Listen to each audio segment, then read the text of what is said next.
एक बार की बात है, एक गरीब बूढ़ा आदमी था जिसके पास छलनी के छेदों से ज्यादा बच्चे थे। उसके बैल इतने छोटे थे कि वो तिनके से थोड़े ही बड़े थे। गरीब आदमी और उसकी बीवी दिन रात फिक्र में रहते थे कि इतने बड़े परिवार को खाना कैसे खिलाएंगे। एक दिन उसने अपने दो छोटे बैलों को छोटी सी गाड़ी में जोता और जंगल में चला गया। वो सूखी टहनियाँ इकट्ठा कर रहा था और गाड़ी पर लाद रहा था। तभी उसने देखा कि पास के मैदान में एक लड़का और लड़की खेल रहे थे। वो उनसे बात करने लगा और पता चला कि लड़की सूरज उगने वाले राजा की बेटी थी और लड़का सूरज डूबने वाले राजा का बेटा था। बातें करते करते लड़के ने छोटे बैलों को देखा और उसे वो इतने पसंद आए कि उसने गरीब आदमी से उन्हें बेचने की गुजारिश की। छोटे राजकुमार ने इतना मनाया और वादा किया कि उसका बाप राजा उसे अच्छा इनाम देगा। तो गरीब आदमी मान गया। जब वो बैलों के बिना घर पहुंचा तो उसकी बीवी ने खूब झगड़ा किया और वो इतना नाराज हुई कि वो तुरंत सूरज डूबने वाले राजा के दरबार की तरफ चल पड़ा। वहाँ उसने देखा कि राजकुमार उन छोटे बैलों के साथ खेल रहा था। राजकुमार ने कहा कि मेरे बाप जो भी दे उसको ठुकरा देना और जादुई चक्की मांगना, ठुकरा देना और जादुई चक्की मांगना। गरीब आदमी राजा के पास गया। राजा ने कहा कि तुम्हारे बैल मेरे बेटे को इतनी खुशी दे रहे हैं, जो मांगो वो लो। फिर गरीब आदमी ने देखा कि मेज पर एक छोटी सी चक्की थी जो बच्चों के खिलौने जैसी लग रही थी। उसने कहा कि मुझे बस यही चक्की चाहिए। राजा ने कहा कि कुछ भी लो पर ये नहीं। फिर गरीब आदमी ने सोचा कि ये चक्की कोई खिलौना नहीं है, क्योंकि राजा इसे देने को तैयार नहीं हुआ। उसने फिर विनती की कि मेरे बच्चों को भी कोई खिलौना चाहिए। राजा को अपने बच्चे से बहुत प्यार था तो उसने चक्की दे दी।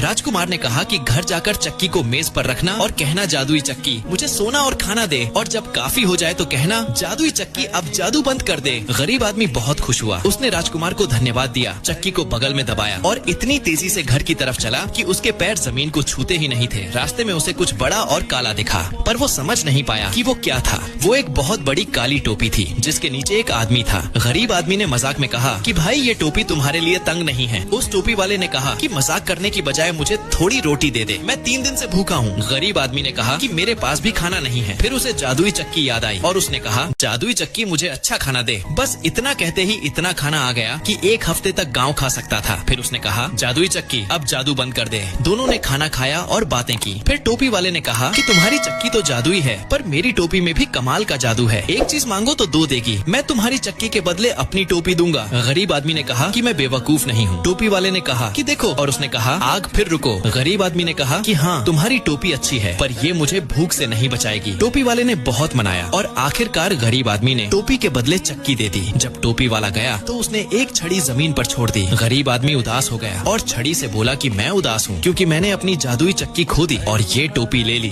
फिर छड़ी तुरंत भागी और चक्की वापस ले आई। अब गरीब आदमी को उदास होने की कोई वजह नहीं थी। घर पहुंचकर उसका परिवार खुश हो गया। जब उन्हें चक्की के जादू का पता चला, दिन महीने बीते। एक दिन वो अपने दरवाजे पर खड़ा था। तभी उसने देखा कि राजा अपनी बीवी और बेटे के साथ पैदल आ रहा था। उसने पूछा कि महाराज आप पैदल कहाँ जा रहे हैं? राजा ने कहा कि हम मुसीबत में हैं। उत्तर के राजा ने मेरे किंगडम पर हमला कर दिया और मुझे अपने परिवार के आदमी ने कहा कि इतनी छोटी बात के लिए उदास मत हो, मैं सब ठीक कर दूंगा। फिर उसने अपनी बड़ी काली टोपी पहनी, छड़ी हाथ में ली और उत्तर के राजा के सिपाहियों को ढूंढने निकल पड़ा। जल्दी ही उसे सिपाही मिल गए, क्योंकि सूरज डूबने वाले राजा का किंगडम सिपाहियों से भरा हुआ था। गरीब आदमी पहाड़ी की चोटी पर चढ़ा और टोपी को दुश्मनों की तरफ करके बोला टोपी आग। फिर उसने छड़ी को भेजा कि सिपाहियों को पीटकर और तेज भगाए। कत्लेआम इतना हुआ कि उत्तर के राजा का एक भी सिपाही जिंदा नहीं बचा। फिर गरीब आदमी घर लौटा और राजा को बताया कि वो अपने किंगडम में वापस जा सकता है। राजा ने उससे टोपी और छड़ी खरीद ली और अपने शाही घर लौट गया। फिर सूरज डूबने वाले राजकुमार का सूरज उगने वाली राजकुमारी से शादी हो गई। शादी बहुत शानदार थी और गरीब आदमी ने नाच में सबको पीछे छोड़ दिया। और अगर उसके पैर अभी भी चल रहे हैं तो वो आज तक नाच रहा है।